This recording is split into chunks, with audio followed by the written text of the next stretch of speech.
Hi వర్స్ welcome back to my channel. ఈరోజు కెన్మాకలపల్లి శ్రీ లక్ష్మీనారాయణ స్వామి బ్రహ్మోత్సవాలలో 7వ రోజు స్వామివారి కళ్యాణ మహోత్సవం అయితే జరుగుతుందండి. స్వామివారి కళ్యాణ మహోత్సవాన్ని అందరూ కూడా చూద్దాం రండి. ఈ కళ్యాణ మహోత్సవ వీడియోని నేను పార్ట్ 1 పార్ట్ 2గా అప్లోడ్ చేయబోతున్నానండి. లెంత్ ఎక్కువగా ఉన్నందువలన మీరు కూడా స్వామివారి కళ్యాణ మహోత్సవాన్ని కనులారా తిలకించి ఆనందించండి. అలాగే స్వామివారి అనుగ్రహాన్ని మీరు కూడా పొందండి.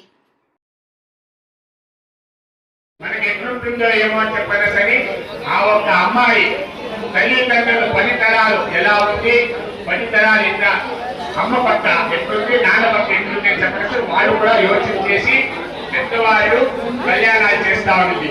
ఈ కాలంలో ఏం చేస్తా ఉన్నారు అంతా ఫేస్బుక్, వాట్సాప్ లో. కానీ ఎన్ని రోజులు వాళ్ళు సంసారాలు చేస్తా ఉన్నారు బాగా గుర్తుపెట్టుకోండి దయచేసి. అంటే 6 నెలలో ఏదో సంవత్సరమో ఏదో 2 ఏళ్ళు 90% ఇదే జరుగుతా ఉంది, నేను చూస్తున్నాను. కాబట్టి దయచేసి అలాంటి ప్రవర్తనకి ఎవరూ పోవద్దండి. మీ పెద్దవాళ్ళు ఏది చూస్తున్నారు వాళ్ళు అవన్నీ పరిశీలన చేసి ఇంటికిచ్చి కన్యాదానం చేస్తారు. కాబట్టి అందరూ పెద్దవాళ్ళు ఏం చెప్తారో దాన్ని రుచి మనం తీసుకుంటూ అయితే దశపూర్ణేశ దశాపరేశ మద్వంశానాం మాతృవంశానాం సర్వేషాం కుంభీపాలిత నానా గ్రంథోక్త శాస్త్రోక్త ఆర్భేణ వివిధేభ్యో మహాఘోరేభ్యో అరవింద సంపన్న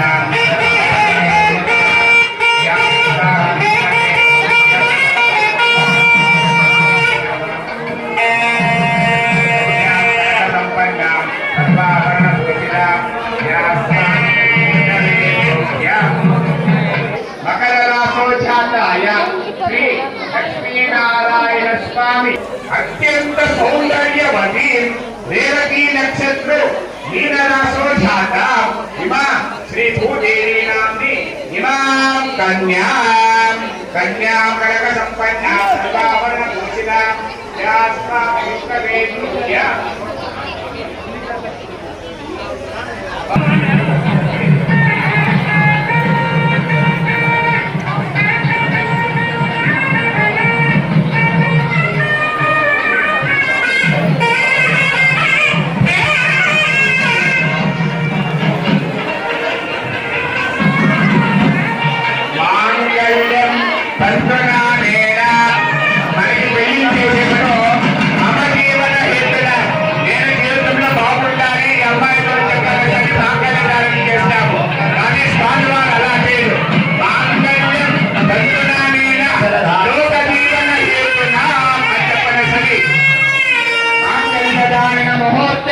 శుభముహూర్త అస్తు.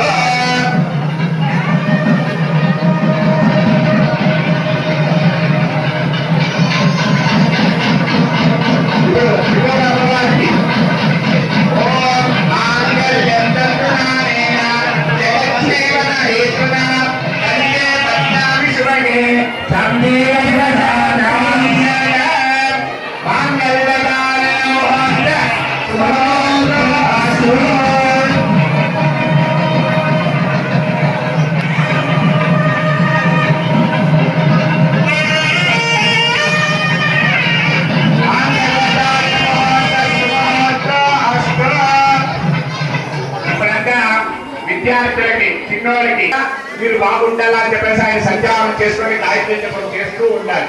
కాబట్టి మీరు కూడా ప్రతిరోజు ఇంట్లో దేవుడి స్కూల్కి వెళ్ళేటప్పుడు గోవింద ఈ రోజు చెప్పే పాఠాలంతా నాకు బాగా గుర్తుండే బుద్ధి అప్ప నాకు నేను మీరు స్కూల్లో పాఠాలు చేసేటప్పుడు నా లోకం బయట ఎక్కడా పోకుండా గురువుల మీదే ఉండాలా, గురువులు బోర్డు మీద ఏం చెప్తున్నారో అదంతా నా దృష్టికి రావాలా అని చెప్పిన ప్రార్థన చేసుకుని వెళ్ళాలి. ఈ రోజు ఆ మాదిరి ఇంట్లో ప్రార్థన చేసుకుని వెళ్తేనే మీకు స్కూల్లో గురువులు చెప్పిన దానికి గుర్తొస్తుంది. ఇప్పుడు మీకోసమే స్వామివారికి ఎక్కువ పోయింది.